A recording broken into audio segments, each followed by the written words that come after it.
आदरणीय दर्शकबिन नमस्कार। हामी लकडाउन प्रभावमा छौं र आज नेपाल सरकारले लकडाउन घोषणा गरेको 25 दिन आइसकेको छ। समग्रमा नेपालमा जसरी नेपाल सरकारले लकडाउन गर्यो र आज 25औं दिनसम्म आइपुग्दा सम्पूर्ण नागरिकहरूले यसलाई पूर्ण रूपमा पालना गरेको अवस्था छ। जसरी कोरोना संक्रमण नियन्त्रणको लागि सरकारले घोषणा गरेको यो लकडाउन र नागरिकहरूले पालना गरेको यो लकडाउनको प्रभावलाई समग्रमा हेर्दा पूर्ण रूपमा देश शान्तमय नै छ। यसलाई पूर्ण रूपमा चाहिँ पालन गरेको अवस्था देखिएको छ।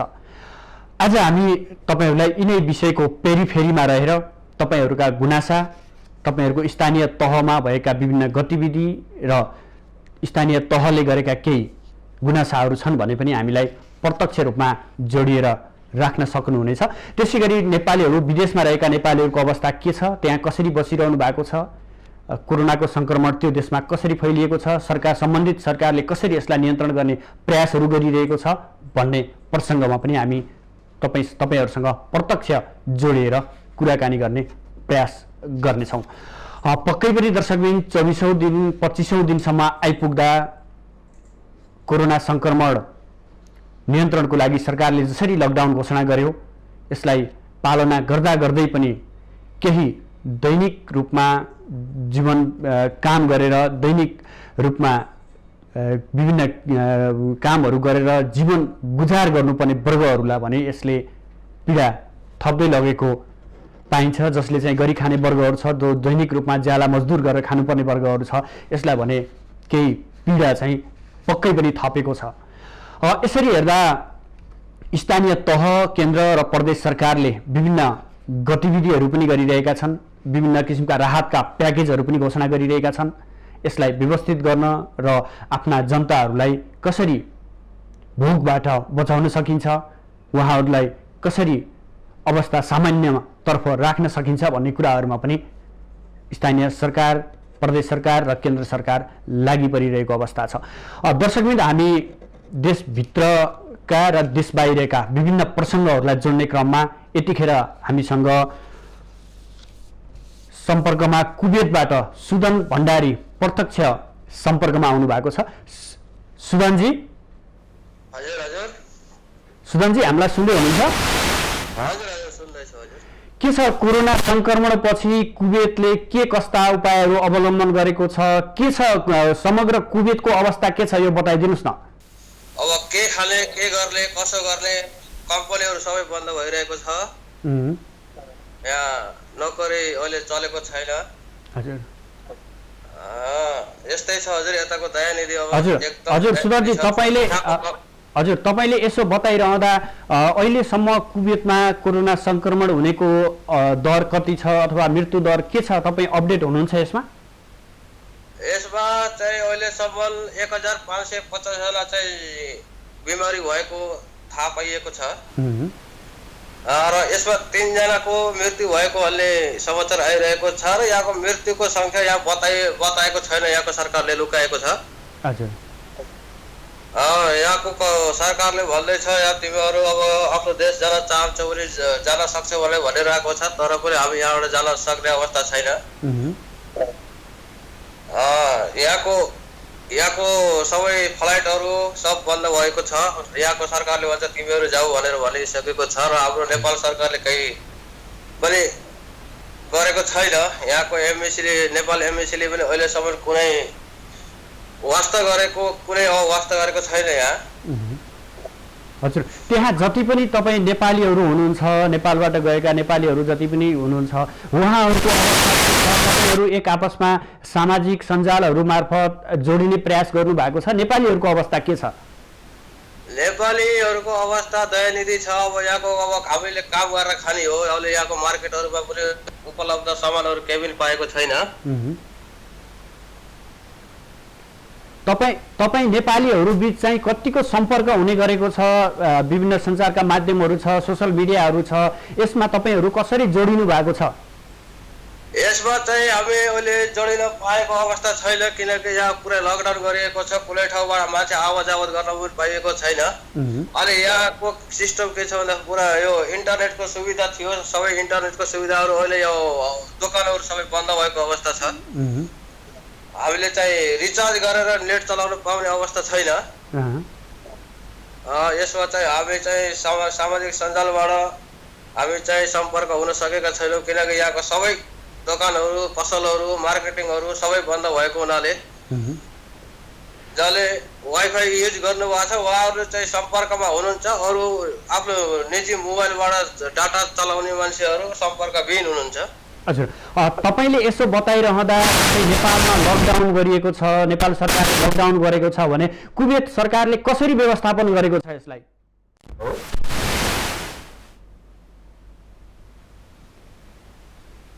सुभनजी हामीलाई सुन्दै हुनुहुन्छ हजुर हजुर जस्तै नेपाल सरकारले लकडाउन गरेर कोरोना संक्रमण नियन्त्रणको लागि प्रयासहरू गरिरहेको छ भने कुवेत सरकारले के कस्तो उपायहरू अवलम्बन गरेको छ त्यहाँ हेलो सुन्दै हुनुहुन्छ हामीलाई हजुर हजुर हजुर आवाज काटिएको छ हजुर जसरी नेपाल सरकारले लकडाउन गरेको छ भने कुवेत सरकारले के कस्ता उपायहरू अवलम्बन गरेको छ कोरोना संक्रमण नियन्त्रणको लागि सरकारले चाहिँ अब यहाँको दुई ठाउँमा चाहिँ पुरै 24 घण्टा लकडाउन गरिरहेको छ त्यसमा चाहिँ कुवेत सरकारले चाहिँ आफूले सक्दो खानाहरू प्रयास गरेर सप्लाई गरिरहेको छ जो लकडाउन भित्र हुनुहुन्छ उहाँ चाहिँ 24 घण्टा लकडाउन छ त्यहाँ चाहिँ कोही जान पाउने अवस्था छैन किनकि त्यहाँ पुलिस प्रशासन बाहेक अरू कोही पनि जान पाउँदैन र यता अरू ठाउँमा चाहिँ तपाईँको हो साँझ 5 बजेबाट बिहान 6 बजेसम्म चाहिँ लकडाउन गरेको छ भने अरू बेला चाहिँ खुला राखेको छ इमर्जेन्सी सामान किन्न पाइन्छ तर सुरक्षित तरिकाले जानुपर्ने हुन्छ तपाईँको मार्केटमा जाँदाखेरि पनि पुरै तपाईँको चेकिङ हुन्छ तपाईँको चेकिङ भइसकेपछि हामीले के सामान लिने हो त्यो भित्र गएर लिन पाउने छ अवस्था र साह्रै महँगो छ अहिलेको अवस्थामा यहाँको खानापिना यहाँको रासन पानीहरू सबै महँगी बढेको छ यसमा चाहिँ कुवेत सरकारले हेरेको छैन अहिलेसम्म हजुर जस्तै कुवेतमा नेपाली राजदूतावास पनि छ र नेपालीको हकितको लागि भनेर खोलिएका विभिन्न संस्थाहरू समूहहरू पनि छ उनीहरूले केही पहल गरेका छन् नेपालीहरूको दुःख अथवा नेपालीहरूमा केही समस्या पर्यो भने हामीलाई सम्पर्क गर्नुहोस् भन्ने जस्ता केही आश्वासन र केही कुराहरू उनीहरूले बाँडेको अवस्था छ कि छैन अहिलेसम्म कुनै जानकारी आएको छैन नेपाल एम्बेसी अथवा यो संस्थाहरूबाट कुनै जानकारी अहिलेसम्म आएको छैन हामीसँग जसरी तपाईले खाद्यान्नको कुरा गर्नुभयो त्यहाँनेर त्यो सरकारले कसरी व्यवस्थापन गरेको छ जो चाहिँ दैनिक रूपमा अति आवश्यक पर्ने खानेकुराहरूको लागि सरकारले कसरी व्यवस्थापन गरेको छ कतिको सहजता छ खानेकुरा पाउनको लागि खानेकुराको लागि यहाँ चाहिँ कुवेत सरकारले खासै हेरेको त छैन तर टाइममा चाहिँ बाहिरबाट सामान ल्याएर दिने गरेको छ र यहाँको मार्केटिङ अवस्था दयनीय छ किनकि त्यहाँ गएर सामान किन्न हामीलाई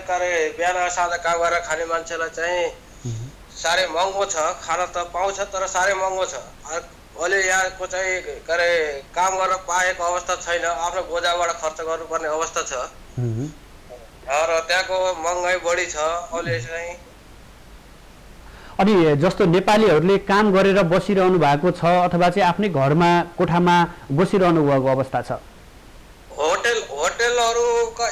होटलमा काम गर्ने स्टाफहरू चाहिँ अहिलेसम्म काम गर्न पाउनु भएको छ 6-7 घण्टासम्म काम गर्न पाइने अवस्था छ अहिले र अरू कम्पनीहरू अरू इलेक्ट्रोनिक सामानहरू यताउति यो रोडमा काम गर्नेहरू मजदुरहरू अरू सबै अहिले चाहिँ घरमै बसिरहनु भएको छ हजुर जस्तै तपाईले अघि एउटा प्रसङ्ग पनि निकाल्नुभयो कुवेत सरकारले नेपाल अथवा सम्बन्धित आफ्नो देशमा जान चाहन्छौ भने देशमा जान सक्छौ भनेर गरेको छ कुराकानी गरेको छ हामीलाई जानकारीमा आएको छ भन्नुभयो केही त्यस्तो नेपालीहरू हुनुहुन्छ जो चाहिँ नेपाल फर्किन चाहेर पनि अथवा फर्किन खोज्नु भएको दुःखमा परेको कोही नेपालीहरू हुनुहुन्छ त्यहाँ प्राय जसो सबै नेपालीहरू दुःखमा हुनुहुन्छ अहिले यो कोरोना भाइरसले गर्दा सबै त्रासमा हुनुहुन्छ। यहाँबाट सकेसम्म हामी आफ्नै देशमा जाने भनेर सबैहरू आत्तिएर अब यहाँबाट जाने भन्ने कुरो चाहिँ छ।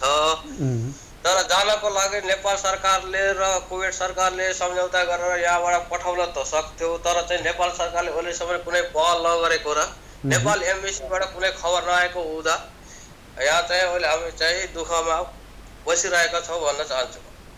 हुन्छ सुरन, समग्र कुवेतको अवस्था र त्यहाँ रहेका नेपालीको अवस्थाको बारेमा पनि जानकारी गराइदिनु भयो, यसको लागि धेरै धेरै धन्यवाद। दर्शकवृन्द, हामीसँग हुनुहुन्थ्यो कुवेतबाट सुदन भण्डारी। उहाँले समग्रमा कुवेतको अवस्था के छ, त्यहाँ रहेका नेपालीहरूले कसरी दैनिकीहरू गुजार्नु भएको छ, केही नेपालीहरूमा समस्या छ कि छैन, अथवा चाहिँ व्यवस्थापन कसरी गरेको छ कुवेत सरकारले आफ्ना नागरिक र बाहिरबाट गएका जति पनि मुलुकहरू नागरिकहरू छन् उहाँहरूलाई कसरी व्यवस्थापन गरेको छ भन्ने प्रसङ्गमा चाहिँ आफ्ना केही गुनासा र केही प्रसङ्गहरू पनि जोडेर जानुभयो। यसरी हेर्दा विश्वभर नै यसले आक्रान्त बनेको छ, विश्व नै आक्रान्त बनेको छ। सायद विश्वको कुनै पनि देश अब कोरोना सङ्क्रमणबाट अछुतो छैन। सम्पूर्ण देश नै कि सम्पूर्ण देशहरू नै यसको नियन्त्रणको लागि ध्यान केन्द्रित गरिरहेको अवस्था छ। जति पनि विश्वका जति शक्ति सम्पन्न मुलुकहरू भने पनि उनीहरू पनि कोरोना सङ्क्रमण नियन्त्रणको लागि र यसको समग्र व्यवस्थापनको लागि परिरहेको अवस्था छ। दर्शकवृन्द, हामीले विदेशमा र नेपालमा रहेको स्थानीय तहदेखि विदेशमा रहेका नेपालीहरूको अवस्था के छ र त्यहाँ कसरी व्यवस्थापन गरेको छ सम्बन्धित देशले र नेपालीहरू कसरी बसिरहनु भएको छ भन्ने प्रसङ्गलाई जोडिरहेका छौँ। यतिखेर हाम्रो छिमेकी देश भारतबाट प्रत्यक्ष सम्पर्कमा जोडिनु भएको छ प्रेम सुनार हुनुहुन्छ, उहाँलाई स्वागत गरौँ। प्रेमजी। हजुर नमस्ते सुदर्शन सर। हजुर, के छ, तपाईँहरूले आजभन्दा एक हप्ता अगाडि पनि आफ्नो गुनासोहरू हामीसँग प्रस्तुत गर्नुभएको थियो। अहिले पछिल्लो अवस्था के छ, कसरी बसिरहनु भएको छ, समग्रमा बताइदिनुहोस् न। सर, आज भारतमा जति पनि नेपाली अल्पत्र पर्नु भएको छ सर, अनि जति पनि हामी यहाँ चुनिएर बस्नु परेको छ त्यसमा हाम्रो नेपाल सरकारको कमी कमजोरी देखिन्छ सर। अनि नेपाल सरकारलाई पनि थाहा छ कि नेपालीहरू 2-4 दिन उफ्रिने र उम्लिने गर्छन् र केही दिनमा सेलाउँछन् भन्ने थाहै नै छ सर नेपाल सरकारलाई, होइन? यो त हाम्रो नेपाल सरकारको पनि कमी कमजोरी हो। र त्यसैले मैले देखे अनुसार सर नेपालमा यो कुराहरू, यो सानो कुराहरू चाहिँ कस्तो हुन्छ भनेपछि सर देखा अनदेखा गर्छ अनि पहल गर्छु भन्ने र पहल मात्रै हुने, त्यसको चाहिँ निष्कर्ष कहिले पनि निस्केको देखिनँ सर मैले नेपालमा। हजुर। अनि त्यसै क्रममा मैले योभन्दा अघि पनि हाम्रो टिममा, हाम्रो ग्रुपमा 282 जना छौँ अनि हामीलाई उद्धार गरिदेऊ भनेर नेपाल सरकारलाई हामीले उद्धार मागेका थियौँ। र यो कुरा, यो हाम्रो 282 जनाको ग्रुपमा एकजना वृद्ध आमा हुनुहुन्थ्यो जो सुर्खेतदेखि हुनुहुन्थ्यो, लक्ष्मी बिक, 52 वर्षीय हुनुहुन्थ्यो र उहाँले गुहा लाउनु भएको थियो, बाबु म जसरी भए पनि नेपाल जाने भनेर चाहिँ उहाँले भन्नुभएको मार्फत मैले नेपाल सरकारसँग अर्थात् 24 न्युजसँग मैले कुरा गरेको थिएँ र हजुर समस्या पनि एउटा भिडियो दिए पठाएको थिएँ र उहाँले बाबु म जसरी भए पनि नेपाल जान्छु भनेर जुन कुरा राख्नु भएको थियो र आज त्यो सपनाहरू पुरा भएन। जुन 21 दिनको जो लकडाउन थियो त्यसमा त्यो क्रममा उहाँलाई मैले आश्वासन पनि दिएको थिएँ, आन्टी अब 14 दिनको, यो 14 तारिकको खुल्छ, 21 दिनको जुन क्वारेन्टाइन छ यो 21 दिनको क्वारेन्टाइनमा 14 तारिक खतम हुन्छ र केही न केही निष्कर्ष आउँछ। मैले नेपाल सरकारसँग पनि मिडिया मार्फत राखेको छु र केही न केही निर्णय अवश्य आउँछ भनेर उहाँलाई 14 तारिकसम्म पर्खाएको थिएँ र एक्कासी जब 14 तारिकको जब 10 बजे यहाँ प्रधानमन्त्रीले जुन घोषणा गर्नुभयो कि आउने तपाईँको 3 मईसम्म लकडाउन फेरि थपियो भन्ने क्रममा सायद उहाँलाई सहन सक्नु भएन र त्यसको बेलुका 9:30 बजे उहाँको मृत्यु भयो सर। त्यही हो सर, यहाँ त समस्या नै छ। अब खानापिनाको समस्या केही पनि छैन त्यस्तो, र यहाँको सङ्घ संस्थाले दिएकै छ खाना अनि बस्नलाई पनि कोठा छँदैछ, भाडा नमागे पनि, र बस्नलाई चाहिँ छ। तर मेन समस्या भनेको आज म मात्रै नभएर समग्र रूपमा आज जति पनि वापीमा साथीहरू हुन्छ, मुम्बईमा फसिरहेका छन्, आज यो सोचमा छन् कि कहिले खुल्ला, कुनै निश्चित समय तोकिएको छैन र आज समग्र रूपमा राख्न पर्ने कारण के छ भने चाहिँ कहिलेसम्म हामी बस्ने यो ठाउँमा, कहिले उद्धार गर्छ नेपाल सरकारले। चाइनामा बस्ने नागरिक नेपालका नागरिक र हामी इन्डियामा बस्ने हाम्रो कुनै भ्यालु छैन। हजुर प्रेमजी, जसरी तपाईँले यसो बताइरहँदा तपाईँको पछाडि हामीले देख्न सक्छौँ थुप्रै युवा साथीहरू पनि हुनुहुन्छ। उहाँहरू नेपालको कुन ठाउँका हुनुहुन्छ र त्यहाँ भारतमा के काम गरेर अथवा चाहिँ कस्तो अवस्थामा चाहिँ बस्नु भएको थियो योभन्दा अगाडि? समग्र रूपमा भन्नुपर्दा प्राय यसो दोधरा चाँदिनका हुनुहुन्छ सुदूरपश्चिमको।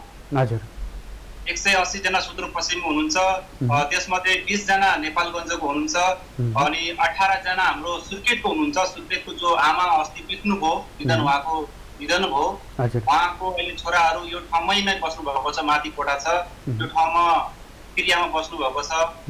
अनि यहाँ बस्ने क्रममा जुन हाम्रो अहिले 29-30 दिन भयो अहिले बस्नु लाग्यो हामी यहाँ, बिना बेरोजगार, काम छैन। जुन पैसा थियो हामीसँग साउले दिएको त्यो पैसाहरू सिकिन थाल्यो। अब चाहिँ यो अवस्था आएको छ, कसरी नेपाल जाने त? कसैसँग भाडा पनि छैन, किराया छैन र आफ्नै गाडी भाडा गरेर जाने भन्ने नेपालमा हाम्रो एउटा सोच थियो, जुन यहाँको मान्छेले भनेको थियो अवश्य पनि पुर्याउँछु। र अचानक जब 14 तारिकको यस्तो यो जब मोदीजीले कुरा राख्नुभयो र हाम्रो सपना पनि चकनाचुर भयो, अब लाग्दैन कि नेपाल जान पाइन्छ जस्तो लाग्दैन। हजुर जसरी तपाईँले यो बताइरहँदा तपाईँहरू त्यत्रो समूहमा हुनुहुन्छ, तपाईँहरूको व्यवस्थापन कसरी गरिएको छ त? यहाँ दैनिक खानेकुराको पनि समस्या हुनसक्छ अथवा चाहिँ केही थोरै औषधिहरू बिरामी भइहाल्यो भने त्यहाँ औषधिहरूको पनि आवश्यकता हुन सक्दछ। कसरी व्यवस्थापन गरेको छ तपाईँहरूलाई? व्यवस्थापन तपाईँ आफै गर्नुभएको छ कि केही सङ्घ संस्थाहरूले चाहिँ तपाईँहरूलाई यसरी व्यवस्थापन गरेर राखिरहेको छ? औषधिको व्यवस्था त आफै गरिन्छ सर। अनि जो खानाको व्यवस्था छ यहाँको समग्र हाम्रो एउटा नेपाल समाज हुनुहुन्छ, नेपाल समाजका साथीहरू हुनुहुन्छ, उहाँले चाहिँ खानाको व्यवस्था गर्छु भनेर भन्नुभएको छ। जस्तो पनि होस्, 2टा रोटी या हजुर तपाईँको खिचडी होस्, के भए पनि हामीलाई खाना दिने चाहिँ बाचा गरेको छ, खाना पनि दिएको छ हामीलाई। र बिरामी हुने क्रममा हामीलाई औषधि चाहिँ आफै ल्याउनु परेको छ। र रुम भाडा हामीले भनेको थियो उहाँ संस्थालाई कि हामीलाई दाल चामल दिनुहोस् र हामी आफै बनाएर खान्छौँ भनेर भन्दाखेरि चाहिँ त्यो चाहिँ हाम्रो समूहभित्र आउँदैन, त्यस्तो हाम्रो संस्थाले त्यो गर्दैन। र चाहिँ यो भात पकाएर अनुसार हामी दिन सक्छौँ भनेर भन्नुभएको थियो। हामी चाहिँ अब चाहिँदैन, हामी आफै बनाउँछौँ, जति पैसा छ हामी चाहिँ आफै स्वयं ल्याउँछौँ भनेर चाहिँ त्यो कुरा राखेका छौँ। अच्छा जस्तो यो कोरोना संक्रमणको कुरा छ, तपाईहरु यसरी समूहगत बसिरहनु भएको छ, जस्तो अब अलि टाढा बस्ने, दूरी कायम गर्ने भन्ने कुरा पनि हुन्छ। तपाईहरु यसरी समग्रमा बस्दा कुनै दिन कुनै समय अथवा चाहिँ कसैमाथि संक्रमण देखियो भने सम्पूर्ण त्यहाँ रहेका जति पनि नेपालीहरु तपाईहरु हुनुहुन्छ, तपाईहरुलाई पनि संक्रमण देखिने सम्भावना बढेर जान्छ। यसो गर्दा त्यो तपाईहरुको त्यो दूरी, तपाई बस्ने, सुत्ने, खाने अथवा चाहिँ त्यो शौचालय समेतको कुराकानी हुन्छ, यसलाई कसरी व्यवस्थापन गरिरहनु भएको छ? एउटा कोठामा 7 जना 8 जना करिब छौं सर। 7 जना 8 जना करिब छौं। छुट्टै सबैको टोयलेट छ। सबैको रुम आफ्नो आफ्नो किरायामा बस्नु भएको छ। अनि 2-4 जना साथीहरु पनि जानु भएको छ। धेरै भिड अब यसरी नबस्ने भनेर आफ्नो सानो कारखाना छ, यहाँ कारखानामा जानु भएको छ। र हाम्रो यो ग्रुपमा मात्रै 282 जना यो ग्रुपमा छौं हामीहरु। र अहिले मात्रै हामी ल के राखौँ नि त कुरा भनेर मात्र अहिले भेला भएको छ सर। एकदम डिस्टेन्स त हाम्रो छ। हाम्रो आफू संक्रमणमा बस्न हामीले मास्क, सेनिटाइजर प्लस साबुन अनि ह्यान्ड लिक्विड सबै कुराहरू युज गरिरहेका छौँ। हजुर, तपाईहरुको अपेक्षा के छ नेपाल सरकारले अथवा चाहिँ नेपालमा भारतमा रहेको नेपाली दूतावासले के गरिदियोस्, के गर्यो भने तपाईलाई सहजता हुन्छ भन्ने अपेक्षा के छ? तपाईहरु जति पनि त्यहाँ हुनुहुन्छ, तपाईहरुको वास्तविक अपेक्षा के हो भन्नुस्? आधी घण्टाको कुरा भएको दूतावाससँग, उहाँले पनि त्यही कुरो छ, जहाँ हुनुहुन्छ त्यो ठाउँ बस्नु। अरे बाबा, मान्छे जब बिरामी हुन्छ घरको याद आउँछ, मान्छे जब के समस्या हुन्छ घरको याद आउँछ। आज घर जान नपाइने अवस्था छ। आज चाइनामा बस्ने मान्छेहरूलाई नेपालले झिकाएको छ, अमेरिकाको मान्छे यो ठाउँमा छ अमेरिकाले झिकाएको छ, त्यहाँ पनि त धेरै समस्या छ त। आज यो भन्छ दूतावासले पनि भनिरहेको छ नेपालमा पनि इन्डियन खै त नेपालमा देखेको अहिलेसम्म कुनै मिडियामा द्वारा मार्फतको द्वारा त्यो द्वारा कहीँ आएको छ लाइभमा छैन सर। त्यस्तो केही पनि भएको छैन। तर जति पनि आज हामी नबोल्न सकेर मात्र बोलेर केही पनि फाइदा छैन भनेर मात्रै हामी बसिरहेका छौँ। आज मुम्बईमा त्यस्तै मान्छे अल्पत्र छन्, गुजरातमा, तपाईँको भुजमा, अहमदाबादमा, वापीमा, यो सुरतमा अनगिनत मान्छे छन् सर, अनगिनत मान्छे छन्। तर नेपाल सरकारले सर कानमा तेल हालेर बसेको छ। तपाईहरुको अपेक्षा के, सरकारसँग अपेक्षा के तपाईहरुको?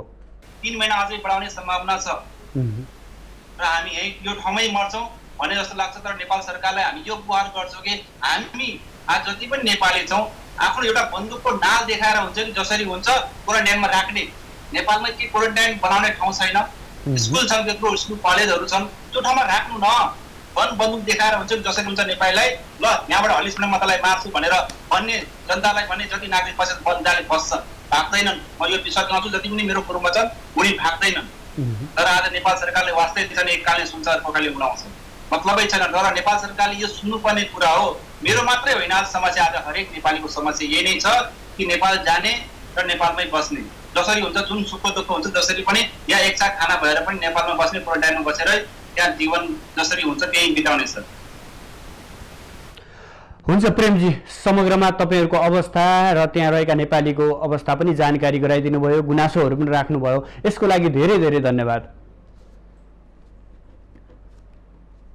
दर्शकवृन्द, हामीसँग हुनुहुन्थ्यो भारतबाट प्रेम सुनवार, जो हामी आजभन्दा एक हप्ता अगाडि पनि उहाँहरूले गुनासो गर्दै हुनुहुन्थ्यो र त्यो समूहमा जति पनि हुनुहुन्छ 282 जना व्यक्तिहरू अहिले हामी बसिरहेका छौँ र हाम्रो समूहमा बस्ने एकजना महिला, एकजना वृद्ध आमाको यही समूहमा बस्दा बस्दै मृत्यु भएको र उहाँहरूका छोरा चाहिँ अहिले क्रियामा त्यही फ्ल्याटमा त्यही ठाउँमा चाहिँ क्रिया बसिरहेको अवस्था छ। हामी नेपाल जान चाहन्छौँ, सरकारले व्यवस्थापन गरिदियोस्, हामी नेपाली माटोमै पुग्न चाहन्छौँ भन्ने एउटा किसिमको सन्देश र आफ्नो दुखेसो पनि व्यक्त गर्नुभएको छ। पक्कै पनि समस्याहरू छ, जसरी कोरोना सङ्क्रमणको एक किसिमको भयावह अवस्था छ भने यसबाट बच्नको लागि हरेक देशहरूले चाहिँ विभिन्न किसिमका उपायहरू अवलम्बन गरिरहेको अवस्थामा दैनिक गुजारा गर्ने र विदेशबाट जस्तो खास गरी नेपालबाट भारतबाट नेपाल प्रवेश गर्नेहरू जति पनि नेपालीहरू हुनुहुन्छ उहाँहरूमा भने एउटा आफ्नो देश फर्किने चाहनाले पनि पोलिरहेको छ। उहाँहरू देश फर्किन चाहना भएका कुराहरू पनि व्यक्त गर्नुभएको छ।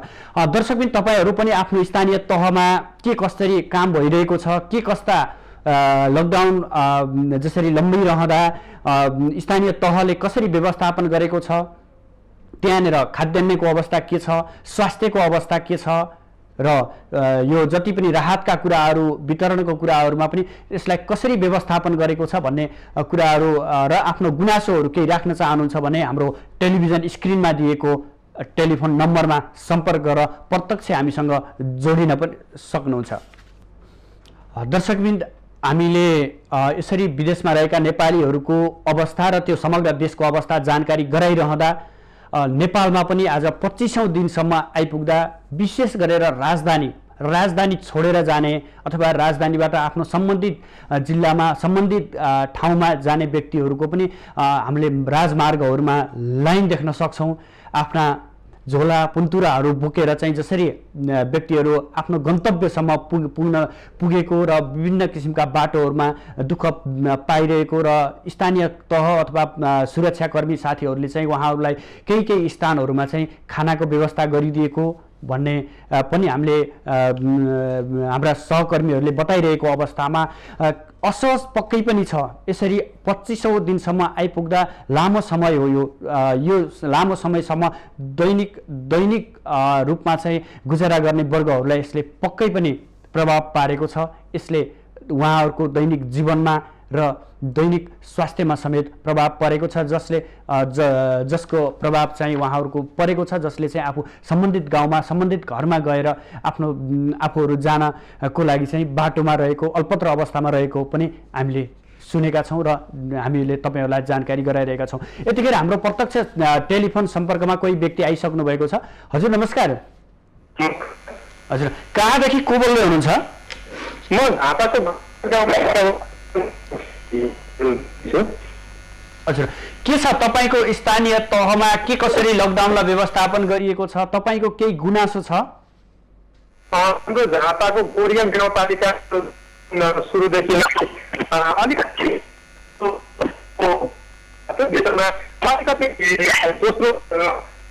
तेस्रो चोटि गरिएको थियो। त्यो समयमा यो दैनिकको भोग्य सामग्रीहरू दिएको होइन। त्यो दैनिकको भोग्य सामानहरू घर घरमा अभाव हुन थाल्यो, चारैतिरबाट गुनासो आउन थाल्यो। आजदेखि 7 बजे दैनिक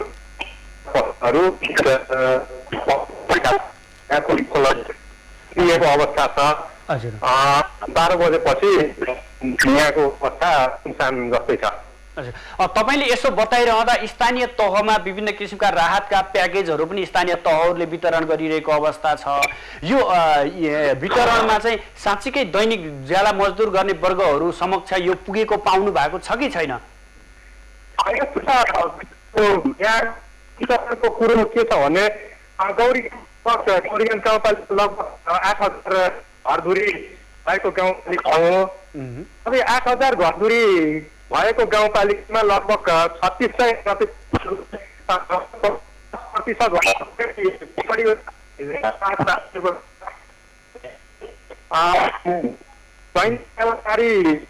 गर्ने त्यति 50 चाहिँ देखिन्छ। तर यहाँ 50-30 माथिलाई वितरण गरेको अवस्था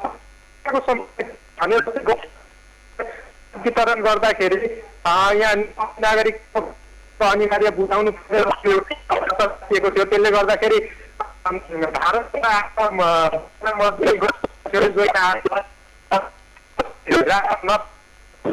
हुन्छ, तपाईँले समग्र त्यहाँको अवस्था र आफ्नो गुनासो जानकारी गराइदिनु भयो, यसको लागि धेरै धेरै धन्यवाद। दर्शकबिन पक्कै पनि समस्याहरू छन्। 25 दिन भनेको लामो समय हो। यसले पक्कै पनि दैनिक गुजारा गरेर खाने वर्गहरू, दैनिक जीवनयापन गरेर गुजारा चलाउनेहरूलाई प्रभाव परेकै छ।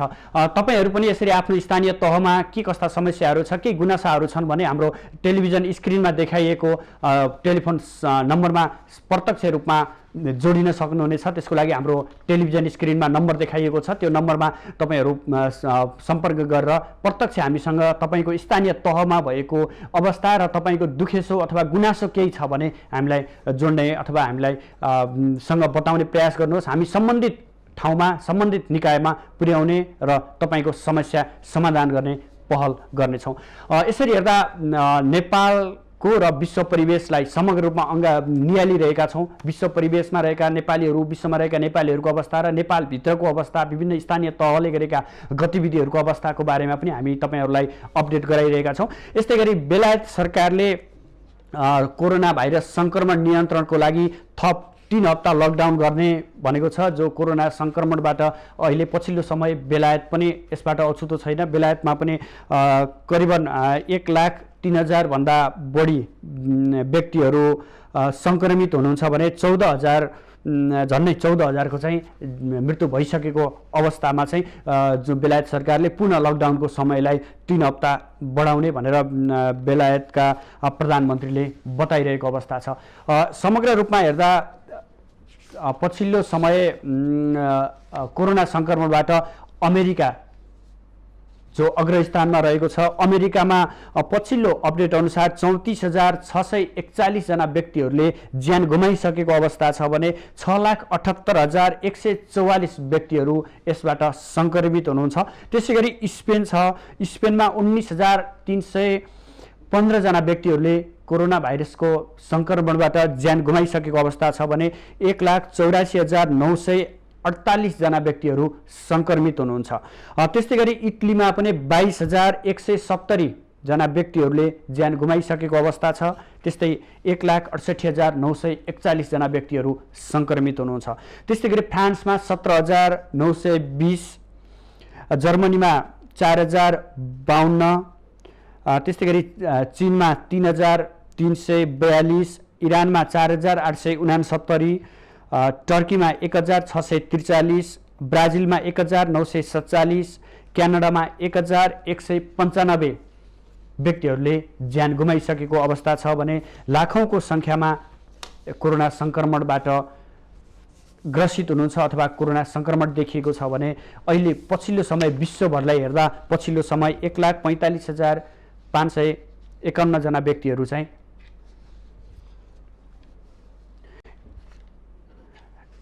पछिल्लो समय हेर्दा विश्वभर 1,45,551 जना व्यक्तिहरू चाहिँ कोरोना सङ्क्रमणबाट मृत्यु भएको छ। दर्शकवृन्द, हामी तपाईहरूलाई यतिखेर खास गरेर कोरोना सङ्क्रमण र यसबाट विश्वले भोगिरहेको समस्या र नेपालमा भएका विभिन्न गतिविधि स्थानीय तहले गरेका यस कोरोना सङ्क्रमण नियन्त्रणको लागि थालेका पहलहरू र स्थानीय तहमा देखिएका विविध समस्याहरू जनताका दैनिक समस्याहरूमा पनि हामी जोडिएर कुराकानी गरिरहेका छौँ। यतिखेर हामी विभिन्न व्यवसायमा समेत यसले प्रत्यक्ष प्रभाव परेको अवस्था छ। जस्तो दैनिक रूपमा गुजारा चलाउने व्यक्तिहरू हुनुहुन्छ भने त्यस्तै सन्दर्भमा पनि यो दैनिक रूपमा व्यापार व्यवसाय गर्ने व्यक्तिहरूलाई पनि यसले प्रत्यक्ष रूपमा प्रभाव पारेको देखिन्छ। दर्शकबिन यतिखेर हाम्रो प्रत्यक्ष टेलिफोन सम्पर्कमा मनिष कार्कीजी हुनुहुन्छ। उहाँ व्यवसायी पनि हो। उहाँसँग हामी जोडिएर व्यवसायमा कस्तो प्रभाव परेको छ, यसले 25औं दिनसम्म आइपुग्दा समग्र व्यवसाय र नितान्त आफ्नो व्यवसायमा के कस्तो प्रभाव देखिँदो रहेछ भन्ने विषयमा पनि कुरा गर्न गइरहेका छौँ। मनिषजी हाम्रो प्रत्यक्ष सम्पर्कमा हुनुहुन्छ। मनिषजी हजुर के छ, तपाईँ एउटा व्यवसायीको हिसाबले आज 25औं दिनसम्म लकडाउनको अवधि लम्बिँदा तपाईँहरूमा के कस्तो प्रभाव देखिएको छ, कस्तो असर पाउनुभयो? प्रभाव परेको छ सर। अब तपाईँको मासु, तपाईँको अन्डा उत्पादन, अब यता सल्लाहहरू बिक्री वितरणसम्म तपाईँको एकदमै समस्या परेको छ। अब तपाईँको भ्याली बाहिर पढाउन एकदमै सम्भवको कुरै छैन अहिलेको स्थितिमा। अनि एकदम समस्याको कुरा भइरहेछ। अब तपाईँको अब गाडीको त्यत्तिकै समस्या हुन्छ। अब यो टाइममा गाडी पाउन पनि त्यस्तै मुस्किल कुरा छ। अनि दाना भयो, दाना भयो पनि अब तपाईँको पाउन त पाउने, तर भने जति नपाउने। अब तपाईँको अलिकति मिलाएर खानिदिनु पर्ने, अब त्यति भने जति खानिदिन नि पाएको छैन। त्यस्तो समस्याहरू छ। अच्छा, जसरी तपाईँले यो समस्या बताइरहँदा अहिले बजार मूल्यको अवस्था अथवा चाहिँ बजारसम्म यसलाई पुर्याउनलाई केही कसरी पुर्याइरहनु भएको छ, अथवा चाहिँ तपाईँले बजार पाउनु भएको छ कि छैन यो समयमा? अब बजार तपाईँको अब यो मासु त हामीले अब कारोबार केही गर्नै पाएको छैन। मासुको काम त अब भएकै छैन अहिले। अनि तपाईँको अब अलिअलि चल्ला उत्पादन गर्न पाउँदा पनि अब भ्याली बाहिर पठाउन खासै पाएको छैन। अब भ्यालीभित्र भनेको अब अहिले तपाईँको अब लकडाउनले गर्दाखेरि अरूको त हिँड्न नदिने यताउता, त्यो कारणले गर्दाखेरि चाहिँ अब चल्लाहरू आफैले हुर्काउनु पर्ने, अब सस्तोमा दिनुपर्ने जस्तो पनि भएको छ। अब कुनै कुनै बेला त्यस्तो हुन्छ अहिले। हजुर, जसको यसको निश्चित समय अवधि हुन्छ होला, जुन बजारमा पुर्याउनु पर्ने अथवा निश्चित समयमा बजारमा पुर्याइसक्नुपर्ने हुन्छ होला। के छ यो अस्टिजको सन्दर्भमा, के छ, कसरी व्यवस्थापन गर्न सकिन्छ यसलाई? अब हामीले अलिकति यो लकडाउनमा भनेको यो अब कुराहरू अब हामीले के कुराहरू अपनाउनु पर्ने, जस्तै अब तपाईँको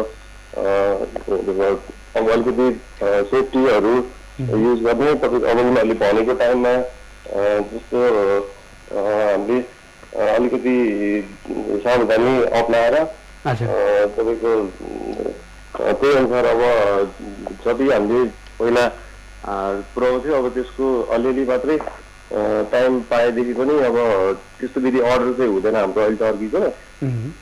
अनि त्यसपछि त्यस पुऱ्याउनलाई अलिकति समस्यै छ। अब भने जति अर्डर चाहिँ पुऱ्याउन सकेको छैन। अब लिमिटेड यतै भ्यालीभित्रै अलिअलि नजिकको ठाउँहरूमा चाहिँ सकिरहेको छ अहिलेको लागि चाहिँ।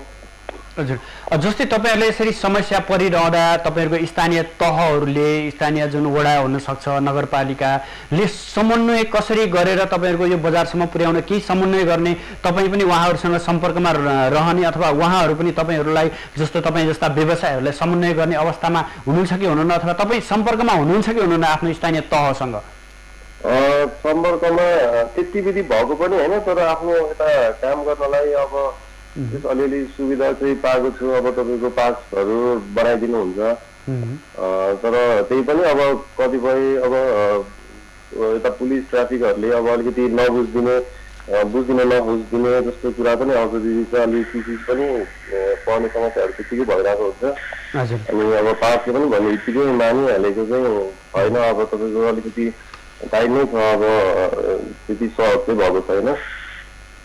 हुन्छ मनिषजी, आफ्नो व्यवसायको हिसाबले के कस्ता समस्याहरू परिरहेछ र तपाईँको व्यक्तिगत समस्याको बारेमा पनि जानकारी गराइदिनु भयो, यसको लागि धेरै धेरै धन्यवाद। दर्शकवृन्द, हामीसँग हुनुहुन्थ्यो मनिष, जसले चाहिँ अस्टिचको पालन गर्नु एउटा व्यवसायको रूपमा चाहिँ पालन गरेको अवस्थामा चाहिँ आज 25औं दिनसम्म आइपुग्दा व्यवसायहरूलाई पनि केही रूपमा असहज परिस्थिति आएको, आफूले उत्पादन गरेको वस्तुहरू बजारसम्म पुर्याउन नपाएको भन्ने जस्ता गुनासाहरू पनि व्यक्त गर्नुभयो। दर्शकबिन, यसै गरी हामी भारतको अपडेटलाई हेरौँ। पछिल्लो समय भारतमा कोरोना भाइरसका कारण ज्यान गुमाउनेको सङ्ख्या 337 जना पुगेको छ भने यसको सङ्क्रमण दर 13,387 जनामा चाहिँ सङ्क्रमण देखिएको छ, जसमध्ये 1,749 जना व्यक्तिहरू भने निको भएर अथवा चाहिँ कोरोना सङ्क्रमणको लक्षण देखिसकेपछि विभिन्न किसिमका उपायहरू अवलम्बन गरेर यसको ठ्याक्कै औषधि पनि पत्ता लागि नसकेको अवस्थामा विभिन्न किसिमका उपायहरू अवलम्बन गरेर यसबाट निको भएको अवस्था पनि छ। कोरोनाको प्रभाव भारतको समग्र रूपमा हेर्दा महाराष्ट्रमा सबैभन्दा बढी देखिन्छ, जहाँ 3,205 जनामा चाहिँ कोरोना सङ्क्रमण देखिएको छ भने महाराष्ट्रमा 194 जनाको मृत्यु भइसकेको छ। त्यस्तै गरी दोस्रोमा दिल्लीमा देखिन सकिन्छ, जहाँ 1,640 जना व्यक्तिहरूमा चाहिँ कोरोना सङ्क्रमण देखिँदा 38 जनाको चाहिँ मृत्यु भइसकेको अवस्था छ। त्यसै गरी तमिलनाडुमा 1,267 जनामा सङ्क्रमण देखिएको छ।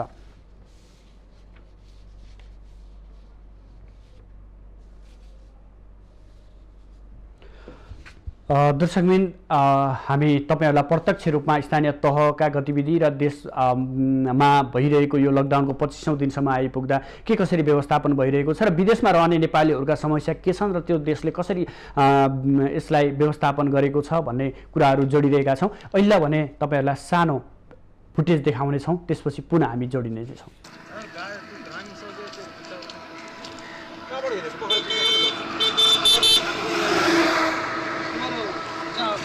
मास्क पनि लाएको छैन हौ।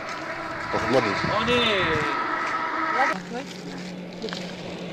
यो मास्क पनि राख।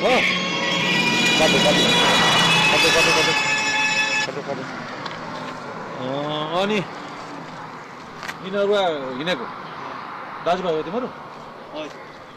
अनि खर्च छ त? छैन। बाटोमा के खान्छ त?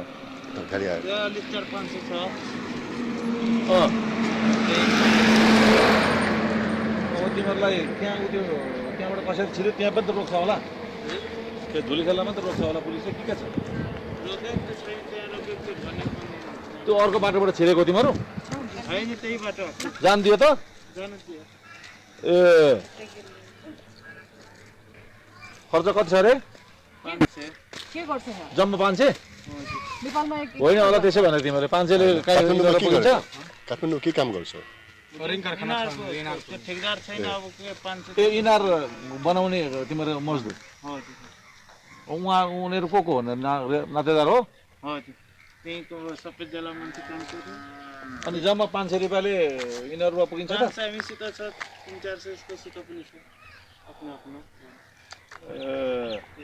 ल हामी चाहिँ यसो दुःख पर्नेहरूलाई यसो अलिअलि खानेकुराहरू दिन हिँडेको होइन, तिनीहरूलाई अलिअलि दिउँ त?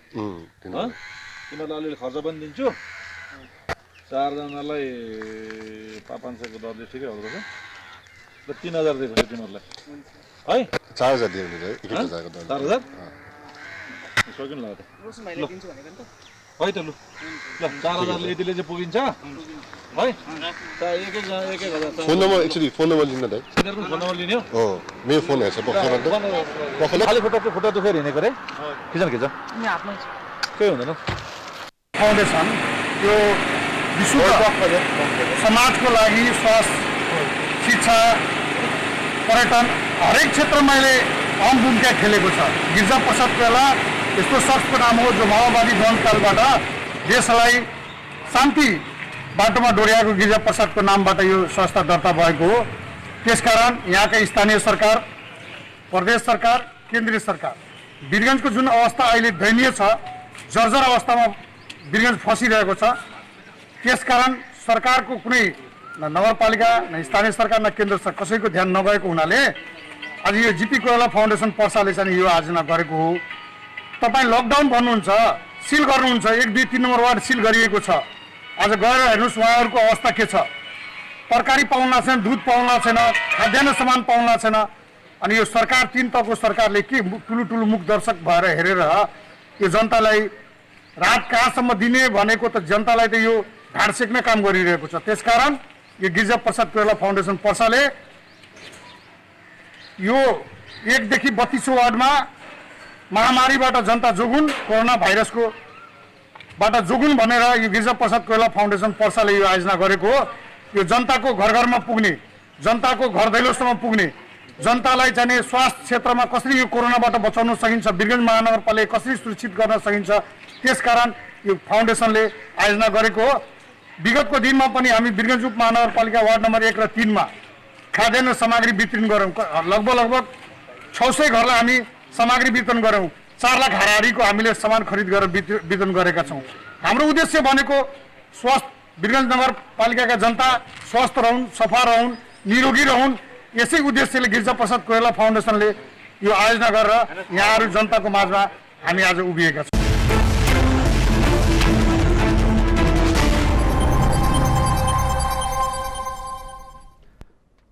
दर्शकबिन्द, हामी लकडाउन प्रभावमा छौँ र आज नेपाल सरकारले लकडाउन गरेको 25 दिन आइपुगेको छ। समग्रमा आज हामी तपाईहरुसँग जोडिएर देशको अवस्था के छ, स्थानीय तहमा के कसरी गतिविधि भइरहेका छन् र विश्व परिवेशलाई निहाल्दै विश्व परिवेशमा रहेका नेपालीहरू र त्यहाँको अवस्थाको बारेमा तपाईहरुलाई जानकारी गराइरहेका छौँ। अहिले भने पालो भएको छ विश्रामको।